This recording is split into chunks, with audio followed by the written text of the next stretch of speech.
Voy, okalar, usta bo'lish ham oson emas. Shuni mashinani bagajga chiqib olib ham yuramiz. Yangi mashina Onyx. Mana shu buchvadan qirtillagan ovoz kelayotgan zavodskoy brak zaklopkasi. Kela Onyx mashinamiz ham hadovoylar tayyor bo'ldi. Asosiy bunda aybi orqadan turqlagan ovoz bor edi. Juda ham yoqimsiz, asabga tegadigan. Mashinamiz probegi atiga 7000 yurgan yangi mashina 2025. Oka ham keldilar, shu yerda turibdilar, o'z birgalikda suhbat olamiz oka bilan. Qani, nima gap, o'zgarish qanaqa bo'ldi? Assalomu alaykum aka, xush kelibsiz. Qanaqa o'zgarishlar? Yaxshimi? O'zgarishlar zo'r. Yo'qoldimi ovoz? Salondan chiqdim mashina.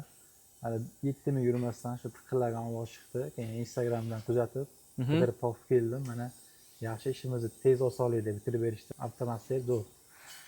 Okalar, aybini sizlarga ko'rsatib o'taman. Nimadanikin deb qiziqsizlarmi?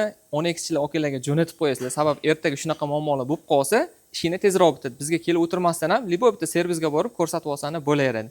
Tilaksizlardan bizga obuna bo'lishni unutmanglar. Endi asosiy joyga qaytamiz. Xo'p, o'ng tomondan shu joydan qirtillagan juda yoqimsiz ovoz chiqdi ekan. Shu joydan zavodskoy tomondan brak chiqqan, mana zaklopkasi yopishmagan ekan. Hozir biz buni orasini ochib qo'ydik, ovoz yo'qoldi. Endi hozir akamiz birorta servisga borib, svarkasini qildirib oladi, kontachni qildirib oladi, jim bo'ladi. Absolutno o'z ovozi yo'qoldi, aybi shu joydan chiqdi. Shunaqa gaplar do'stlar, kimda Onyx mashinasi shunaqa ovozda berib ham bo'lsa, murojaat qilaverasizlar.